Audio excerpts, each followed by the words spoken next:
আগে শুধু শুনতাম মানুষের কাছে যে একবার এমপি হলে নাকি 14 বংশ বসে বসে খায়।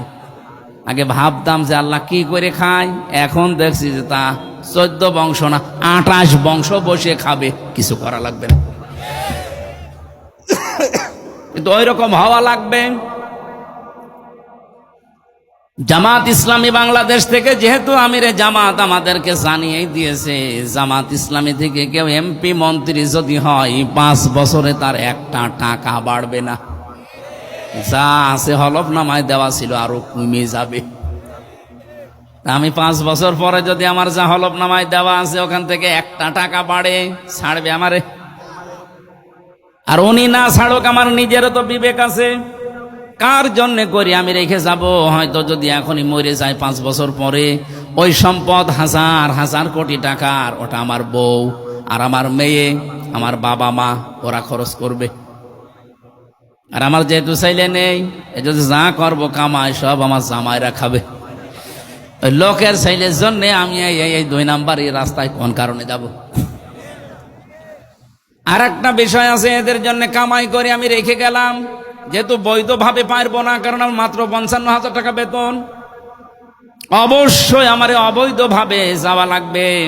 এই যে 25টা মন্ত্রী, 24টা প্রতিমন্ত্রী, সব মন্ত্রণালয়ে দৌড়াদৌড়ি করে বাজেট নিয়ে এসে অদাওদি কাজ করে অদাওদি যদি খেয়ে ফেলি, বলেন 5 বছরে কয়েক হাজার কোটি টাকার মালিক কোনো ব্যাপার না।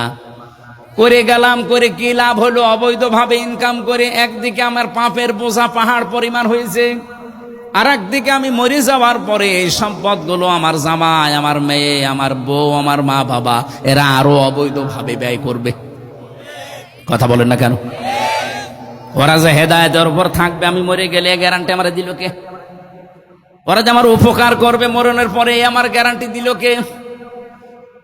লা তাদরুনা আইয়ুহুম আকরাবু লাকুম নাফআ।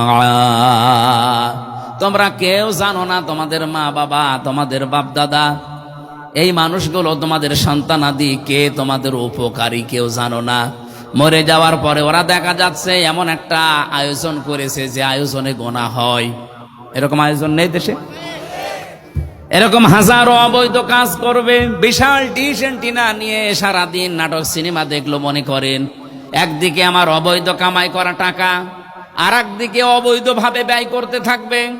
এদিকেও গোনা, ওইদিকেও গোনা, মাঝখান থেকে এগুলোর ভোগ করা লাগবে হামজাকে, আর ওরা থাকবে আরামে।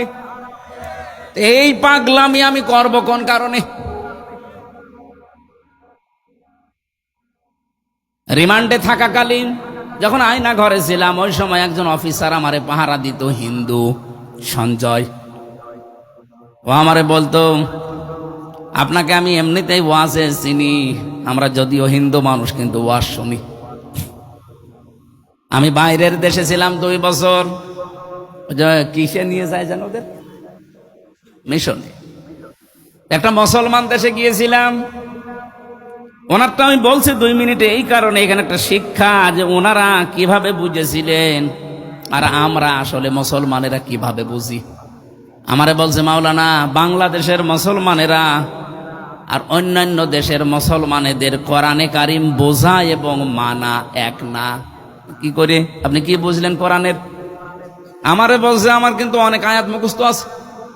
আমি এই 2 বছর ছিলাম মুসলমান একটা দেশে, আমার মনে হয় সম্ভবত এটা 20 সালের ঘটনা, ওমানের কথা বলেছিল। কারণ এখন আর ভালো মনে নেই, আগে একবার পড়লে আমার মুখস্থ হয়ে যেত। রিমান্ডে এমন টর্চার করেছে, ছাতা মাথা শেষ। এখন 5 বার না 10 বার পড়লেও ছাতা মুখস্থ হয় না। মাথার চুল থেকে পায়ের তালু পর্যন্ত 1 ইঞ্চি জালেমরা বাদ দেয়নি, যেখানে অত্যাচার করে নাই। যেভাবে করা যায় ওইভাবে করেছে। আয়না ঘরের ভেতরে আমি এখন নাম শুনছি মানুষের কাছে যে চেয়ার ছিল। হ্যাঁ, আমি নিজে দেখেছি আমারে বসিয়েছিল, কিন্তু আমারে ঘোরায়নি। আমার আগে যারে নিয়ে গেছে আমি শুনলাম যে তারে চেয়ারে ঘুরিয়েছিল। এভাবে হাত বেঁধে দেয় ক্লিপ দিয়ে, গলা বেঁধে দেয় ক্লিপ দিয়ে, পায়ের সাথে শিকল লাগানো, মাজায় দড়ি এইটে বাঁধা। একটা সুইচ আছে, মাত্র টিপ দেওয়ার সঙ্গে সঙ্গে 1 মিনিটে 120 বার ঘুরতে থাকবে। 1 মিনিটে যদি 120 বার হয়, সেকেন্ডে কয়বার? 2 বার।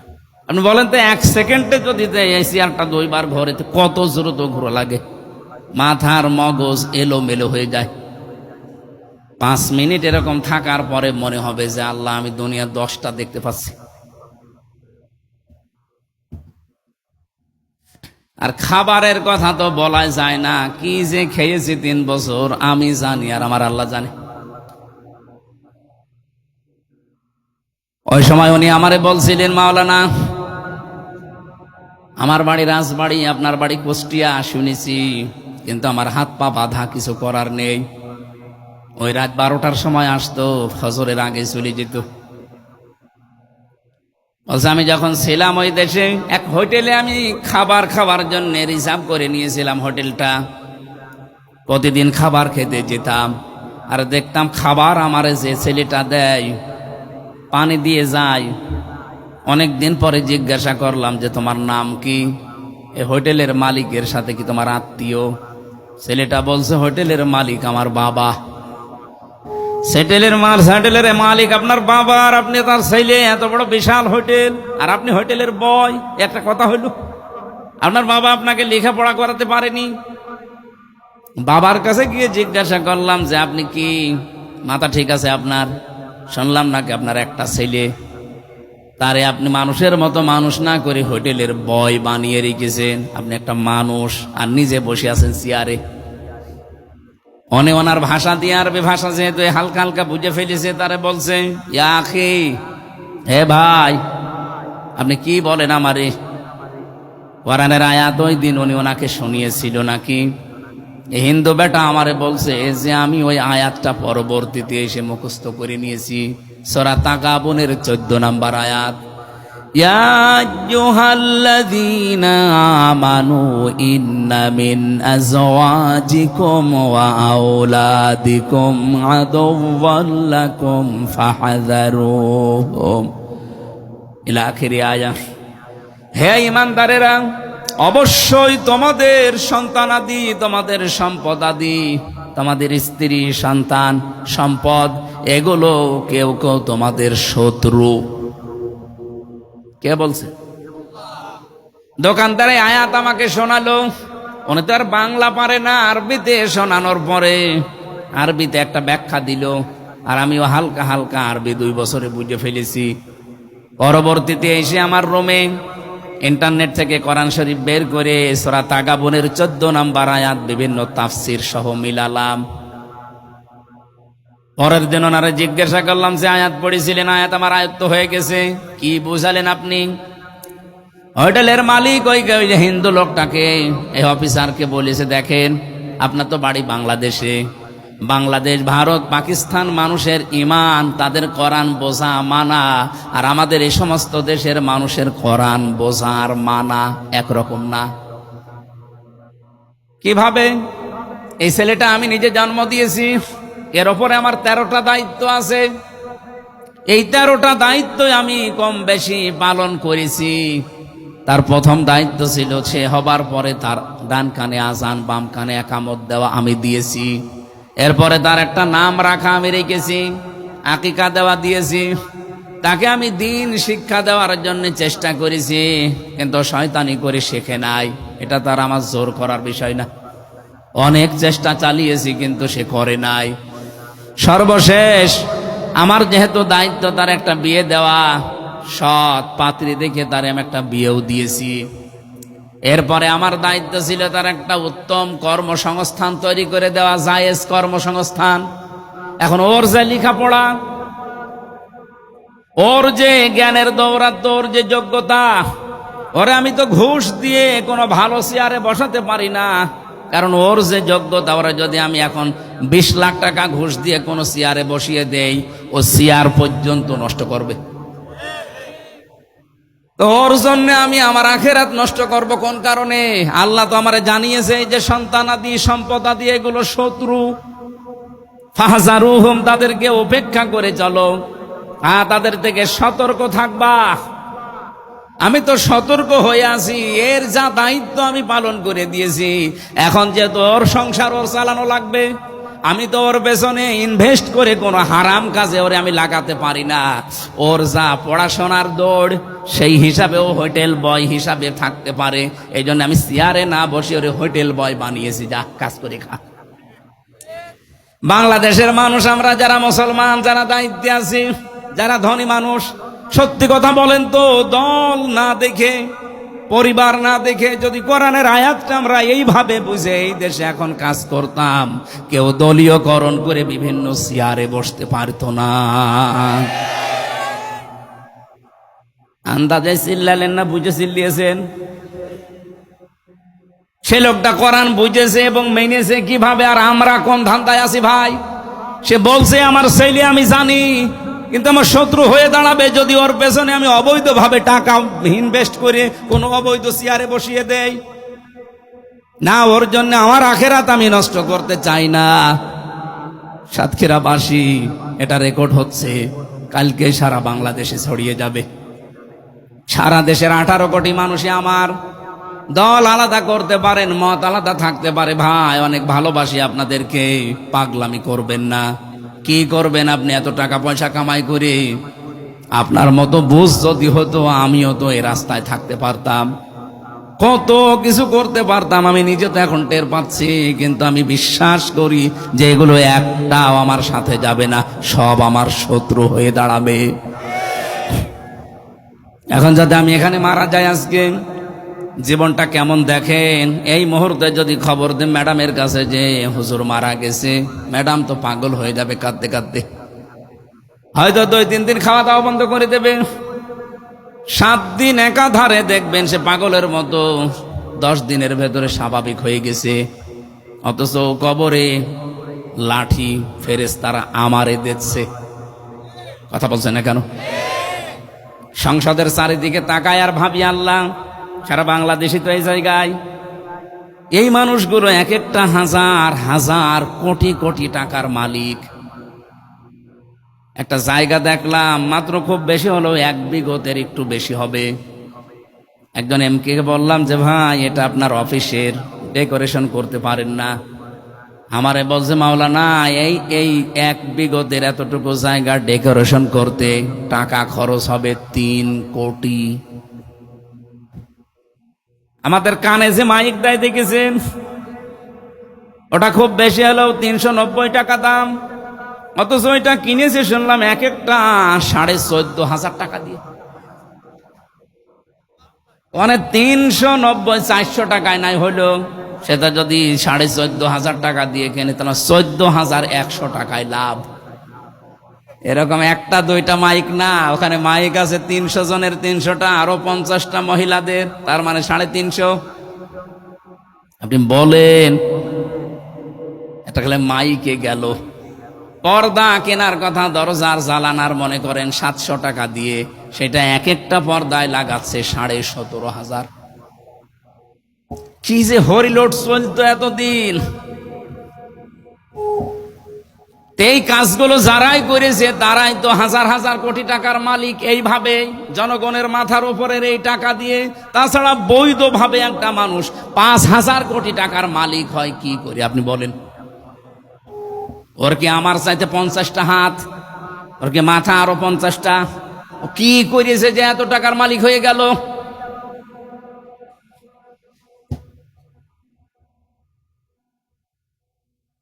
খুব বেশি হলেও 10 দিন পরে বউ আমার স্বাভাবিক হয়ে যাবে, অথচ কি কান্না করতো এই 7-8 দিন। ঠিক দেখবেন 4 মাস 10 দিন পরে আমার শ্বশুর বলবে, আমার আব্বাকে যে বিয়ায় হামজা তো মরেই গেছে, মেয়ে আর কতদিন রাখা যায়? ঠিক ম্যাডামকে নিয়ে অন্য জায়গায় বিয়ে দিয়ে দেবে। দেবে না? এটা স্বাভাবিক। সর্বোচ্চ 5 দিন সংসার করার পরে শ্বশুর যদি জিজ্ঞাসা করে, তামান্না এ জামাইটা কেমন, বলবে হামজা কি মানুষ ছিল? এ যা পেয়েছি আল্লাহর ওলি, অথচ ওর জন্য আমি কি করিনি। যা করেছি সব তো ওদের জন্যে। মাত্র 5 দিনের সংসারে আমার সব ভুলে আমার নামে বদনাম বের করবে। আল্লাহর কসম সাতক্ষীরাবাসী, এটা শুধু আমার জন্যে না, সবার জন্যে। এটার নাম দুনিয়া। এই জন্য সবাইকে উদ্দেশ্য করে বলছি, কি করবেন এগুলো করে। এগুলো 17.5 বছরে অনেকেই করেছে, এখন নিজের সম্পদও নিজে খেতে পারে না। আজ মাহবুবুল আলম হানিফের বাড়ির দিকে তাকান, কি বাড়ি বানিয়েছিল, বুলডোজার দিয়েও ভাঙতে পারে না। কষ্ট করে ভেঙে এখন একেবারে সমান করে দিয়েছে।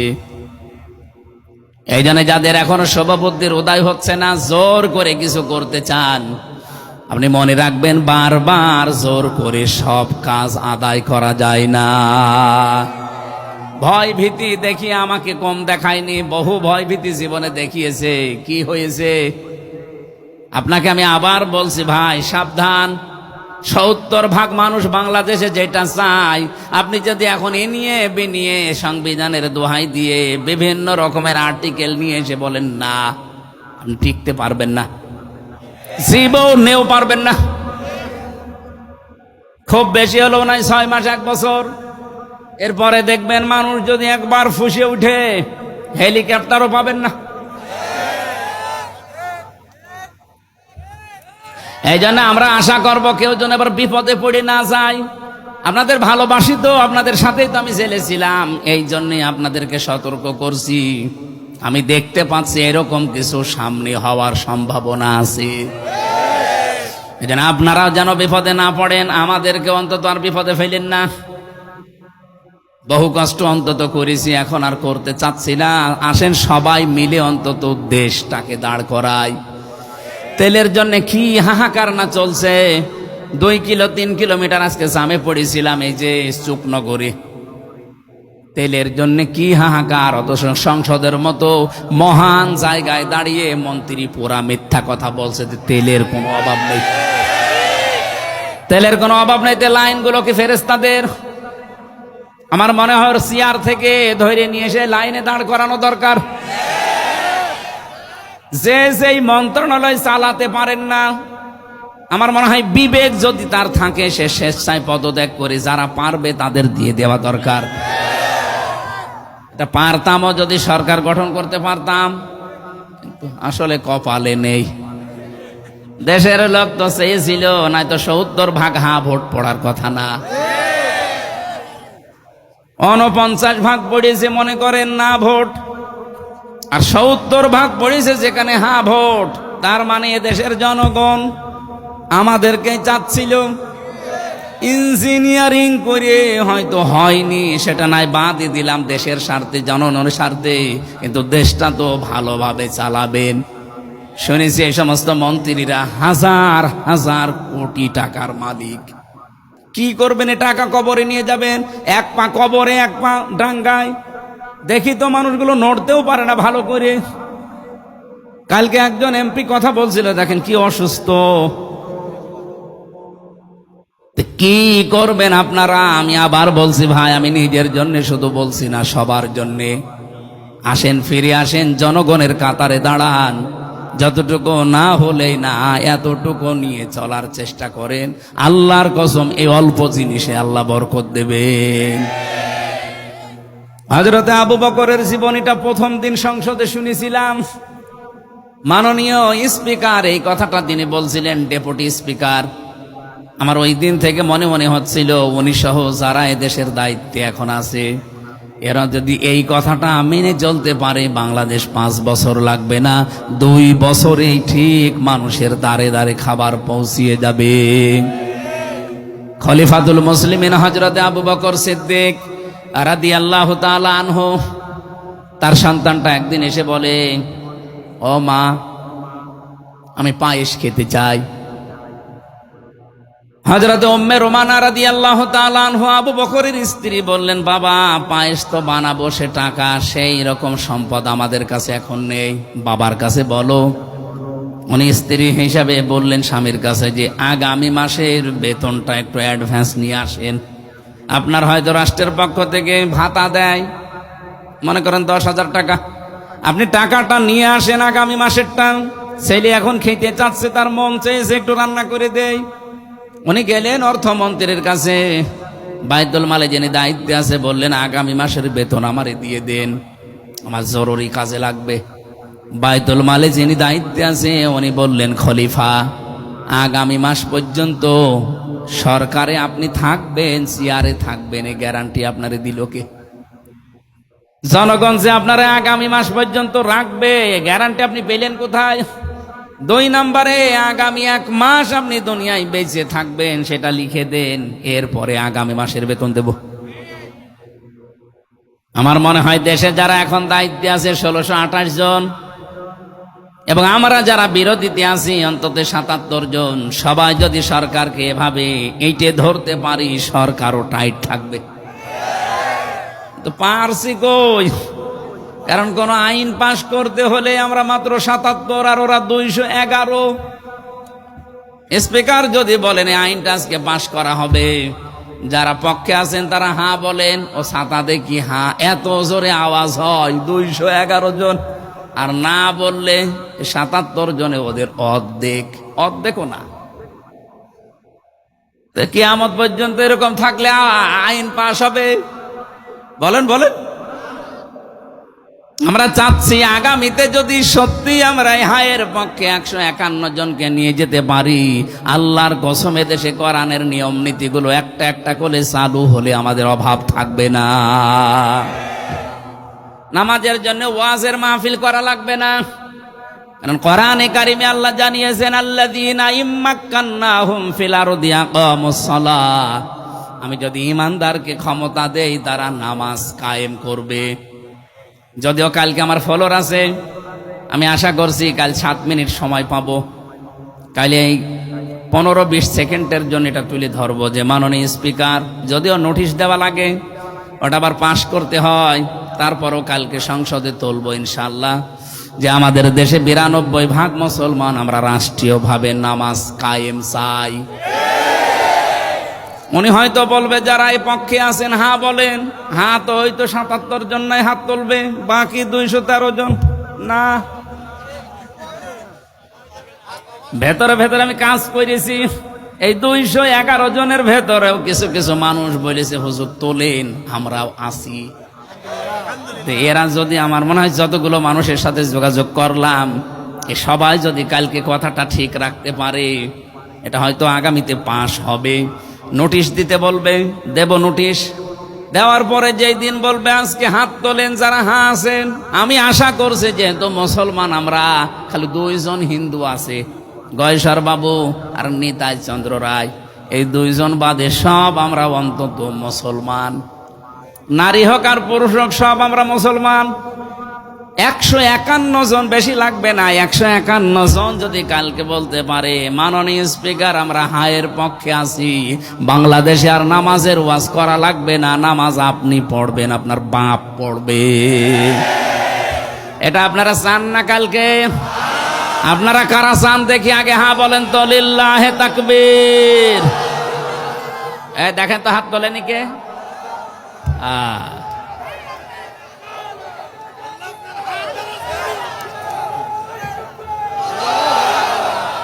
যাক, সাতক্ষীরায় নামাজ পাশ হয়ে গেল।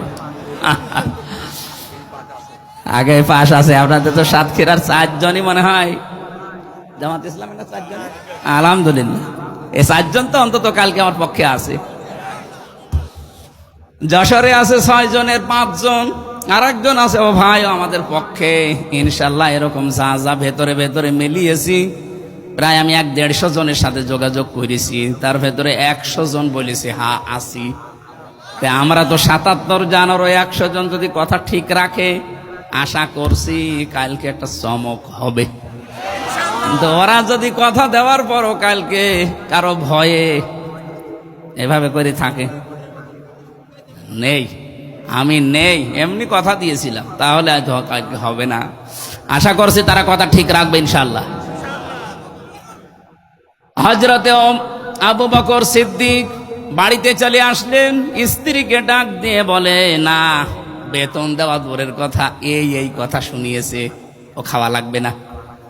স্ত্রী তো খুব চালাক, খুব বুদ্ধিমতী, ওই যে প্রতিদিন যে এই টাকাটা নিয়ে আসে, মনে করেন এক একদিন 500 টাকা করে, এই টাকা প্রতিদিন ওখান থেকে 20 টাকা করে বাঁচিয়ে রাখে। 7 দিনে একাধারে দেখা যাচ্ছে কিছু টাকা জমা হয়েছে 120 টাকার মতো। এই টাকাটা পায়েসের চাল কিনে তিনি পায়েস রান্না করে ছেলেকে আর স্বামীকে দিয়েছেন। হযরত আবু বকর ওটা পেয়ে জিজ্ঞাসা করলেন, কোথায় পেয়েছো? কোন হারাম ভাবে? স্ত্রী বলে, না, এটা পেয়েছি আমি এই ভাবে। ডাক দিয়ে বললেন, দেখো, যেভাবেই হোক না কেন তোমরা আজকের মতো পায়েসটা খেয়ে নাও। চলে গেলেন বাইতুল মালে। অর্থমন্ত্রীকে ডাক দিয়ে বললেন, দেখেন, আমারে 10,000 টাকা করে মাসে মাসে বেতন দেয় সরকার। আমি দেশের দায়িত্বে আছি, এ কারণে ভাতা হিসাবে আমি হিসাব করে দেখলাম অন্তত 120 টাকা কম হলেও আমার সংসার চলে। আগামী মাস থেকে 9,880 টাকা আমারে দিয়ে আমার সংসার চলবে। এ বাংলাদেশ ভালো করার জন্য আমি দেখতে পাচ্ছি কিচ্ছু দরকার না, এ দেশটা দাঁড় হয়ে যাবে। শুধুমাত্র এই 350 জন মানুষ আর সরকারি 1628 জন দায়িত্বে আছে। এই মানুষগুলো যদি আবু বকরের মতো মন তৈরি করতে এবার পারে, 5 বছরে বাংলাদেশ মালয়েশিয়ার মতো হয়ে যাবে। কিসের তেলের জন্য হাহাকার করা লাগবে? হ্যাঁ, আন্তর্জাতিক ভাবে যেটা চলছে যুদ্ধ বিগ্রহ আমরা জানি, কিন্তু এইটার জন্য তেলের ক্রাইসিস না। তাহলে হঠাৎ করে একদিনে 20 টাকা বেড়ে যেত না? তার মানে এখানে কোনো সিন্ডিকেট আছে, এখানে কোনো দুর্নীতি হচ্ছে। আজকের আমার তেলাওয়াত কি তো আয়াতের ভেতরে যেটা আছে, আমি এই সম্পর্কে কিছু কথা বলতে চাই। এদিকে তাকান। আল্লাহ রাব্বুল আলামিনের ওই কথা স্মরণ করি আমি আরম্ভ করছি। আমরা যে কেউ যদি পাগলামি না করি, ধোকায় না পড়ি, প্রতারণায় না পড়ি, কিচ্ছু হবে না দুনিয়া দিয়ে। আজ হোক কাল হোক, 2 দিন আগে পরে যাওয়াই লাগবে মাটির নিচে। এই জন্য অনুসরণ যদি আমরা করতে চাই, কোরআনকে আংশিক না পূর্ণাঙ্গ, রাসূলুল্লাহকে আংশিক না পূর্ণাঙ্গ, পূর্ণাঙ্গ অনুসরণের মাধ্যমে আল্লাহ পাক নিজে আমাদেরকে ভালোবাসবেন, তার আমাদের জীবনের অপরাধগুলো মাফ করে দেবেন, কারণ আল্লাহ গফুর রহিম। বলেন সুবহানাল্লাহ। সূরা তাহা 74-75 নাম্বার আয়াত পড়েছি। আমি আগেই বলেছি 2টা সংক্রান্ত আছে, একটা জান্নাত আর একটা জাহান্নাম। ইন্নাহু মাইয়াতি রাব্বাহু মুজরিমান ফাইন্না লাহু জাহান্নাম। রব্বুল আলামিন বলেন, অবশ্যই তোমাদের ভেতরে যে কেউ অপরাধী হয়ে, গুনাহগার হয়ে, মুজরিম হয়ে, পাপিষ্ঠ হয়ে, এই লোকটা যদি আমি আল্লাহর কাছে ধরা দেয় আসে, আমি আল্লাহ প্রথমেই তাকে জাহান্নামে দেব। লা ইয়ামুতু ফিহা ওয়ালা ইয়াহইয়া, লোকটা জাহান্নামে বাঁচবেও না, মরবেও না। প্রশ্ন আসতে পারে, জাহান্নামে দেবে মানে সে তো কিয়ামতের পরে, কবরে থাকবো কতদিন পড়ে, জাহান্নামে দেবে কি করে? আল্লাহর নবী বলেন, আল কবরু রাউদাতুম মিন রিয়াজিল জান্নাহ ওয়া হুফরাতুম মিন হুফারিন নার। এই পৃথিবী থেকে বিদায় নেওয়ার পরে কবরটা কারো জন্য জান্নাতের বাগান হয়ে যাবে, আর কারো জন্য হয়ে যাবে এটা জাহান্নামের গর্ত। তার মানে আপনি জান্নাতি না জাহান্নামী সেই কিয়ামতের পরে ওটা লাগবে না, কবর থেকে শুরু হয়ে যাবে। সময় তো আমাদের হাতে একেবারেই কম, কখন কার মরণ চলে আসে কেউ জানি না। এজন্য জাহান্নাম আমার কবর থেকে যেন আরম্ভ হয়ে না যায়। প্রত্যেক ব্যক্তিকে আজকে থেকে সতর্ক হওয়া লাগবে, এমন কাজ করে আমি মালিকের কাছে যেতে চাই, আমি যেন মুজরিম হয়ে, পাপিষ্ঠ হয়ে না যাই। নিজের দিকে খেয়াল করে জীবন চালালেই আমরা পরিবর্তন হয়ে যেতে পারবো ইনশাআল্লাহ। আমাইয়াতিহি মুকমিনান ক্বাদ আমিলাস সালিহাতি ফাউলাইকা লাহুমুদ দারাজাতুল উলা। কোন মানুষ যদি অপরাধী, কোন মানুষ যদি নেককার হয়ে, ইমানদার হয়ে আল্লাহর কাছে যেতে পারে, এই লোকটার জীবনে যদি ভালো ভালো কাজের আঞ্জাম দেওয়া থাকে, এই যে আজকে যেমন কোরআনের অনুষ্ঠান সাজিয়েছেন, একটা ভালো কাজ, কোন মানুষ এলাকায় বিপদে পড়েছে, সেখানে ছুটে গেলেন, তারে সর্বাত্মকভাবে যতটুকু পারেন সাহায্য করলেন, এটা ভালো কাজ। এরকম যত ভালো কাজ আছে, যার জীবনে পার্সেন্টেজ যত বেশি থাকবে, ফাউলাইকা লাহুমুদ দারাজাতুল উলা, এই মানুষগুলোই উচ্চ মর্যাদার অধিকারী। বলেন সুবহানাল্লাহ। আল্লাহ এখানে ফাউলাইকা দিয়েছেন, মনে হচ্ছে তার কুদরতি আঙ্গুল এইভাবে দেখাচ্ছেন, ফাউলাইকা সাতক্ষীরা। আর এই নারী পুরুষগুলো যারা ঈমান আনার পর ভালো ভালো কাজের আঞ্জাম দিয়ে তার মাবুদের কাছে যেতে পারবেন, এই মানুষগুলো উলাইকা লাহুমুদ দারাজাতুল উলা, এদের জন্য আল্লাহ পাক সুউচ্চ মর্যাদা রেখে দিয়েছেন। এখন এই মর্যাদাটা কি? এখানে যেহেতু দারাজাতুন বহু বচন আছে, এই মর্যাদাটা কি? আমি তাফসিরের ভেতরে প্রায় 29টা পয়েন্ট পেয়েছি এই দারাজাত এই শব্দের। রব্বুল আলামিন এই পৃথিবী থেকে একেবারে জান্নাত দেওয়া পর্যন্ত কোন মানুষকে যদি মর্যাদা দিতে চান, এক নম্বরে তার মর্যাদা হচ্ছে সৃষ্টি জগতের ভেতরে তার প্রতি একটা মহাব্বত তৈরি হয়ে যায়। এই মহাব্বত, এই ভালোবাসা ভয়ে না, এই মহাব্বত ভালোবাসা তৈরি হবে তাকে ভালোবেসে। এই তথ্যটা আছে সূরা মরিয়মের 96 নম্বর আয়াতে, ইন্নাল্লাযীনা আমানু ওয়া আমিলুস সলিহাতি সায়াজআলু লাহুমুর রহমানু ওয়াদ্দা, নিশ্চয় যারা ঈমান আনে, ঈমানের দাবি অনুযায়ী চলে, ভালো ভালো কাজে আঞ্জাম দেয়, আমি আল্লাহ সৃষ্টি জগতের ভেতরে অতি শীঘ্রই তার প্রতি বোদ্ধা মহাব্বত ভালোবাসা পয়দা করে দেব। একটা উদাহরণ দিলে বুঝবেন আপনি। আপনি রাগ করলেও আমি বলবো, বাংলাদেশে মাওলানা দেলাওয়ার হোসেন সাঈদী রহমতুল্লাহ আলাইহি, এ লোকটার আদর্শের সাথে আমাদের অনেকের আদর্শের মিল নেই, কিন্তু দল মত নির্বিশেষে তাকান, এই দেশে সবাই কিন্তু তাকে আমার মনে হয় সামনে না হোক পেছনে ভালোবাসতো। কথা বলেন না কেন? হ্যাঁ, অনেককেই আমরা দেখি ভালোবাসে, ভয় করে, কিন্তু এটা ভয় এমনিতে না, ঘৃণার সহিত। সাদ্দাত হাজ্জাজ বিন ইউসুফ, এই লোকটা জীবনী পড়তে গিয়ে পেলাম এত জুলুম করেছিল জনগণের ওপরে, জনগণ তার নামই দিয়েছে জালেম। পাইক পেয়াদা যারা আছে সৈন্যরা, তারা এসে বলছে, বাদশাহ আপনার জন্য তো বাইরে যেতে পারি না, শুধু মানুষ গালি দেয়, জালেম বলে আপনাকে। ও বলছে, কে বলে আমি শুনবো। ছদ্মবেশ নিয়ে গেছে রাস্তায়, এক গ্রাম্য লোকের সাথে দেখা, জিজ্ঞাসা করছে, এই বেটাই বাদশাহ হাজ্জাজ বিন ইউসুফ এই লোকটা কেমন?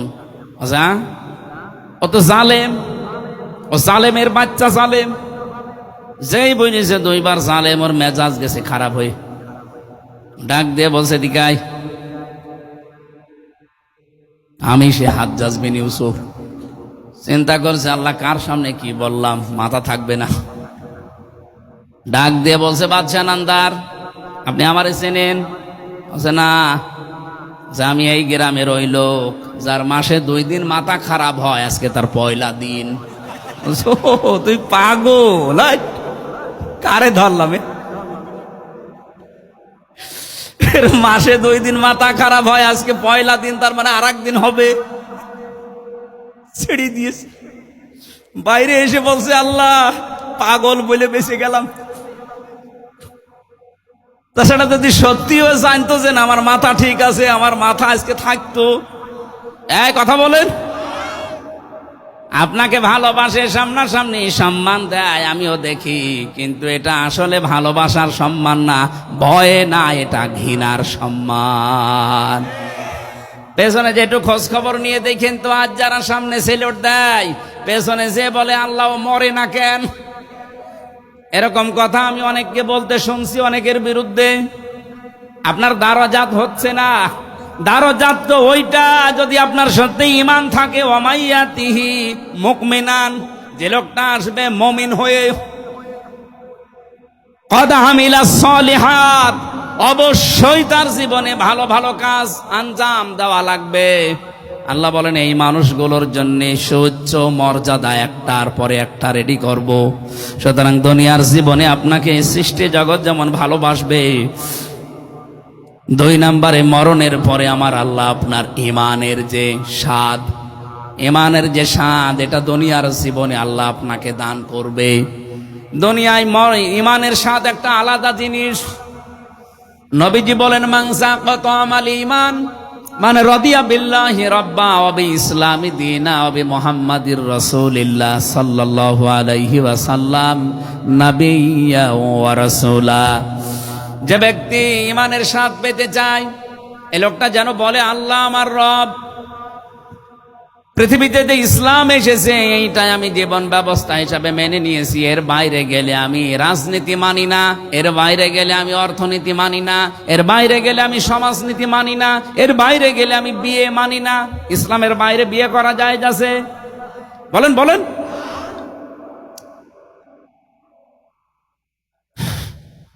সব মিলে তার মানে আমি সিদ্ধান্ত নিয়েছি ইসলামের বাইরে গেলে আমি কিচ্ছু মানি না। এমনকি ইসলামের বাইরে যদি আমার নেতা যায়, ওই নেতাকেও মানি না।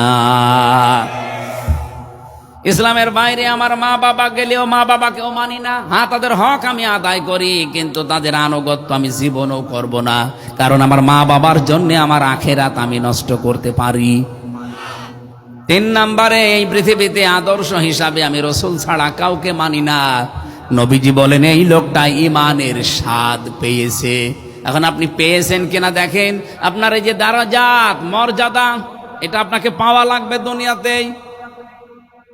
3 নাম্বারটা বলবো এবার, নাকি রাত হয়ে গেল?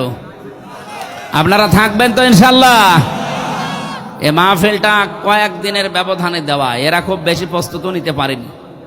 আর ওই যে একটা মানে ধূম্র জালের ভেতরে ছিল, আসবো কি আসবো না এরকম একটা ঝামেলা ছিল। এই জন্য আপনারা যা নিয়ে এসেছেন আমি মনে করলাম দিয়েছেন আপনারা। এরপরও কমিটির এই যে সভাপতি বলছে আমাদের আরেকটু কিছু দিতে বলেন। যারা রুমাল নিয়ে যাচ্ছে 2-3 মিনিট থাকবে, 2-3 মিনিটের ভেতর ওটা শেষ করে দিন। আমরা বলছি কই আপনাদের লোকজন নেই, সাইডে লোক আছে বলে ওরা একটু ঢুকে যাক। আপনার এখান থেকে যদি আরেকটু কিছু আসে এনাদের একটু চাপ কমবে। এত বড় বিশাল আয়োজন, মেয়েদের জন্য প্যান্ডেল বানিয়েছেন? হ্যাঁ, মেয়েদের জন্য প্যান্ডেল আছে, মেয়েদেরকে আরো ডবল জায়গা দিয়েছে। যান, এটা মনে হয় মহিলা প্যান্ডেল না? কয় লোকজন কয়? যা তাড়াতাড়ি যান, এক লাইন দিয়ে চলে যান। সুবহানাল্লাহ আলহামদুলিল্লাহ লা ইলাহা ইল্লাল্লাহ, সুবহানাল্লাহ আলহামদুলিল্লাহ লা ইলাহা ইল্লাল্লাহ। এই কি আশ্চর্য! সামর্থ্য থাকলে আপনি দেন, না থাকলে বসে থাকেন, ওঠাউঠি করবেন না ভাই। লা ইলাহা ইল্লাল্লাহ মুহাম্মাদুর রাসূলুল্লাহ, আল্লাহুম্মা সাল্লি আলা। শরীফুল ইসলাম নামে আল্লাহর এক বান্দা 5,000 টাকা পাঠিয়েছেন। আল্লাহ কবুল করুন, আমিন। ওনার মা বাবাকে আল্লাহ যেন মাফ করে দেন, ওনার জীবনটা আল্লাহ সহজ সরল পথে নিয়ে আসেন। আর কেউ থাকলে এখানে আসেন, কেউ আসেন এরকম 5,000 2,000 দেওয়ার মতো যদি কেউ থাকেন। এই এলাকা কি গরিব নাকি? একেবারে বর্ডার এলাকার মানুষ তো গরিব না, এদের তো একেবারে দাদা বাবুদের কাছ থেকে অনেক কিছু আসে। নাকি সব বন্ধ বর্ডার? হ্যাঁ, বর্ডার বন্ধ, এর জন্যই আসতেছে না। সুবহানাল্লাহ। আর কেউ থাকলে বলেন ভাই, এখানে দিয়ে যাবেন হয়তো, অথবা নাম লিখিয়ে যাবেন। এদের অর্থনৈতিক ঘাটতি আছে বলে ওনারা বলছেন, না ওয়াজের ভেতরে বলতো না। সম্মানিত মা বোনেরা যারা যাচ্ছে আপনাদের কাছে, ছোট ছোট বাচ্চারা হয়তো গেছে, আপনাদের সাধ্য মতো তাদের কাছে দিয়ে দেবেন। 1 বৈশাখ পালন করতে পারবো কিনা লিখেছেন। 1 বৈশাখ মানে কি? ওই হিন্দু সংস্কৃতি যা আছে ওইটা নিয়ে আপনি আনন্দ করবেন, ওর নাম 1 বৈশাখ না। আমি 1 বৈশাখ পালন করেছিলাম। আমি রাত 3:30টার সময় উঠে 2 রাকাত নামাজে 2 পারা কোরআন শরীফ পড়েছি। এরপরে মোনাজাত করেছি প্রায় 20 মিনিট। বলেছিলাম গতটা একটা বছর পার হয়ে গেল, কি করতে পারলাম না পারলাম জানি না। এই বছরটা অন্তত তোমার ইবাদতে এবং আরো যেন বেশি বেশি ভালো ভালো কাজে আঞ্জাম দিতে পারি মানবতার জন্য, এই তৌফিক দিও। এর নাম পয়লা বৈশাখ। আপনার পান্তা ইলিশ খাওয়া লাগবে একদিন সারা বছরের ভেতরে, এসব পয়লা বৈশাখ নাই। তো হিন্দুদের কালচার এটা, বাঙালির নাম করে মানুষ এই কালচার চালু করেছে এই দেশ। আরো যে সমস্ত বিষয়গুলো সামনে নিয়ে এসে মানুষ পালন করে, মেয়েদেরকে সামনে দিয়ে না, এগুলো পয়লা বৈশাখের নামে অপসংস্কৃতি, এটা ভুলে যাওয়া লাগবে। মুসলমানদের অনেকগুলো সাংস্কৃতিক বিধান কে বদরুজ্জামান ভাই, তার মা বাবা অসুস্থ, আছে 500 টাকা পাঠিয়েছেন, আল্লাহ কবুল করুন, আমিন। সম্মানিত মা বোনেরা, আপনি আপনার স্বামীকে দ্বীনের পথে চলার জন্য সর্বাত্মক সহযোগিতা করবেন। আমি দেখেছি আমার ম্যাডাম আগে যে চাহিদা ছিল, এমপি হওয়ার পরে ওর চাহিদাও বাড়তেছিল। বলছে আমি এখন এমপির বউ আর বাড়িতে কাজের লোক। আরে কাজের লোক, আমি নিজেই কাজের লোক, কাজের লোকরা টাকা পাবো কোথায়? এমনকি আমার মেয়েদের 3টা মেয়ের তো 2টা একটু বড় হয়ে গেছে, ছোট হতো 1.5 বছর। এ তো শুনে বসে না, ওই 2টার একটু চাহিদা দেখছি বাড়তেছে। আমার চাচারা, আমার আত্মীয় স্বজন মনে করছে যে এ মনে হয় সে সালমান এফ রহমানের মতো আছে না, সে এমপি না, একেবারে মাটির মতো থাকতে চাই। ভাই কারো জন্য, সেই স্ত্রী হোক মা বাবা হোক, কারো জন্য আমার আখেরাত আমি নষ্ট করতে চাই না। অত পাগল শামসুদ্দিনা। এই জন্য আমি চেষ্টা করছি অন্তত টিকে থাকার, ভালো পথে থাকার। যা আসবে, যেহেতু বাজেট সবার জন্য সমান, সব আমি জনগণের কাছে একেবারে একটা টাকাও কম না ওইভাবে পৌঁছিয়ে দেব। দায়িত্ব 5 বছর এভাবে পালন করলে আমার মনে হয় আমাদের কুষ্টিয়ার উন্নয়ন হবে ইনশাল্লাহ। বিরোধী দলে যারা আছে, বিশেষ করে সরকারি দল যারা, এখন ওনারা যে মানুষগুলো, তারা এখন হেল্পফুল, তারা সাহায্য সহযোগিতা করছে, আমাদের সাথে মিলে কাজ করছে। সারা বাংলাদেশে আমরা এই চিত্র দেখতে চাই। হাজারো পরিবারে স্বামী খারাপ হওয়ার পেছনে দায়ী তার সন্তান আর বউটা। এদের চাহিদা পূরণই হয় না। অথচ এই মানুষগুলো যদি ফাতেমাতুজ জোহরাকে অনুসরণ করে যে দুনিয়া কি হবে, আজকে কালো তো মরে যাবই, আমরা আখেরাতের পুঁজি আগে একটু তৈরি করি নেই। কারণ আমার ইমান যদি খাঁটি হয়, আল্লাহর কাছে যেতে পারলে আমার মর্যাদা দিনের পর দিন আল্লাহ বাড়াতেই থাকবে। কবরে কোটি কোটি বছর শুয়ে থাকবো, ওখানে আল্লাহ আমার নিয়ামতগুলো বৃদ্ধি করতে থাকবে। ওই আসল জীবনের কথা একটু চিন্তা করি, দুনিয়ার এই জীবনকে একটু চাহিদা একটু কমিয়ে দেয়। আল্লাহ আমাদের তৌফিক দিন, বলেন আমিন। সবার জন্য দোয়া করছি। কালকে 10টার ভেতরে 9:30 হাজির হওয়া লাগবে, 12টা বাজতেছে। মোনাজাতের মাধ্যমে আজকের মতো শেষ করলাম। 1 তারিখে টার্মিনালে মাহফিল আছে। এখান থেকে টার্মিনাল কত দূর? টার্মিনালে না, এটা তো মেলা দূর, তো 12-13 কিলোমিটার বলছে। ওই জায়গায় যেন কথা হবে ইনশাল্লাহ। আল্লাহুম্মা আমিন। রব্বানা আতিনা ফিদ দুনিয়া হাসানা ওয়া ফিল আখিরাতি হাসানা ওয়া কিনা আযাবান্নার। রব্বুল আলামিন, সাতক্ষীরা জেলার সদর থানার দিকে একটু তাকাও। খলিলপুর, খলিলনগর এলাকাবাসী তোমার কোরআনে কারিমের অনুষ্ঠান কত সুন্দর করে সাজিয়েছে। এটা 1 বছর পরে একবার করে তারা। হাজার হাজার বান্দা বান্দি মিলে দলমত নির্বিশেষে বাড়ি ঘর ছেড়ে এই ময়দানে বসে আছে। আমি আমার মন থেকে হেদায়েতের নিয়তে কথা বলেছি। যতটুকু বললাম আল্লাহ সবাইকে মেনে চলার তৌফিক দাও। সওয়াব যদি দিয়েই থাকো আল্লাহ কোটি কোটি গুণে বাড়িয়ে দাও। কিয়ামতে যিনি সুপারিশ করে জান্নাতে নিয়ে যাবে, ওই নবীর রওজায় পৌঁছিয়ে দাও রব্বুল আলামিন। এলাকার মাটির নিচে কত মানুষ, হাজার হাজার মন বুকের উপরে মাটি নিয়ে ঘুমিয়ে আছে। আল্লাহ তাআলা, এই মানুষগুলোকে তুমি কবরে জান্নাতুল ফেরদাউস দিয়ে দাও।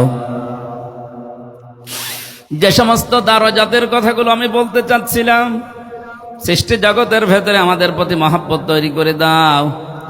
আল্লাহ তাআলা, আমাদের ইমানের স্বাদটা পাওয়ার সুযোগ দাও। কবরে যাবার পরে কবরটা যেন আমাদের জন্য সত্যি জান্নাত হয়ে যায়। এ মাহফিলের সভাপতি, সেক্রেটারি, ক্যাশিয়ার সহ যতগুলো মানুষ দায়িত্ব পালন করেছে স্বেচ্ছাসেবকের, যে মা তাদেরকে পেটে নিয়েছে, মায়ের পেট ধন্য করে দাও। সম্মানিত মা বোনদেরকে তুমি খাদিজাতুল কুবরার মতো, আয়েশা সিদ্দিকার মতো বানাও। তাদের চাহিদাগুলো আল্লাহ তাআলা নিয়ন্ত্রণে রাখার সুযোগ দাও। অনেকের ছেলে মেয়ে কালকে পরীক্ষা দেবে, এসএসসি পরীক্ষা, দাখিল পরীক্ষা। আল্লাহ পরীক্ষায় উত্তীর্ণ হওয়ার তৌফিক দাও। বাংলাদেশের শিক্ষা ব্যবস্থা নিয়ে যে ষড়যন্ত্র অনেকে করছে, সব ধূলিসাৎ করে দাও। আল্লাহ এই দেশটাকে আমরা যেহেতু নতুন করে সাজাতে চাই, তোমার কোরআন আমাদের শিক্ষা ব্যবস্থায় এনে দাও। আমরা 300 এমপি আছি আল্লাহ, সবাই প্রায় কম বেশি আমরা মুসলমান। কোরআনে কারিমের শিক্ষা ব্যবস্থার পক্ষে এবার আইন পাশ করার সুযোগ করে দাও। যেই ক্রাইসিস চলছে তেল নিয়ে, এবং একটা কঠিন রোগ দেখা দিয়েছে সারা দেশে, হাম, আল্লাহ আমাদের এই জাতিকে তুমি এই ক্রাইসিস গুলো থেকে বাঁচাও। মা বোনদেরকে তুমি সুস্থ রাখো। অনেকের পরিবারে অশান্তি আছে, অভাব আছে, আমরা জানি। এই সাতক্ষীরার মানুষের উপরে যে অত্যাচার, জুলুম, নির্যাতন হয়েছে, আল্লাহ এরা ঘুরে দাঁড়িয়েছে, এদের মাজা তুমি শক্ত করে দাও, এদের পরিবারের অভাব দূর করে দাও। সব বরকতের মালিক তুমি আল্লাহ, তুমি সাতক্ষীরার জমিন থেকেই বরকত নাজিল করা আরম্ভ করো। যত রকমের জুলুম অত্যাচারে 17 বছর তারা পেয়েছে, আল্লাহ আগামীতেই 5 বছরে তাদের সব ক্ষতি পূরণ করে দাও। আল্লাহুম্মা গফিরলি ওয়ারহামনি ওয়াহদিনি ওয়াফিনি ওয়ারযুকনি ইয়া রাব্বাল আলামিন। যে যুবকগুলো আজকের মাহফিলের জন্য দেখলাম খাটাখাটনি করছে, এদেরকে কবুল করো। আল্লাহ তোমার বান্দা মিলন, মাওলানা রবিউল, মাওলানা ওয়াহিদুজ্জামান সহ যত আলেমরা এখানে কথা বলেছে, আলেমদেরকে কবুল করো। যে দায়িত্ব মাথার উপরে চাপিয়ে দিয়েছে, প্রায় 4.5 লাখ মানুষের বিশাল দায়িত্ব, আল্লাহ এইটাই আমার জান্নাত জাহান্নামে যাওয়ার একটা মাধ্যম। এদের হকগুলো আদায় করে জান্নাতে যাওয়ার পথ সহজ করে দাও। কখন কার কাছে মরণ আসে জানি না, কোনো দুঃখ নেই মরতে আমাদের। রব্বুল আলামিন, তোমার কাছে পাপিষ্ঠ হয়ে যেতে চাই না, মুমিন হয়ে তোমার দরবারে যেতে চাই। আমাদের মর্যাদা, দারাজাতুল উলা তুমি আরো দিন দিন বৃদ্ধি করে দাও। জীবনের শেষ কথা যেন অন্তত এটা বলতে পারি, লা ইলাহা ইল্লাল্লাহু মুহাম্মাদুর রাসূলুল্লাহ। আসসালামু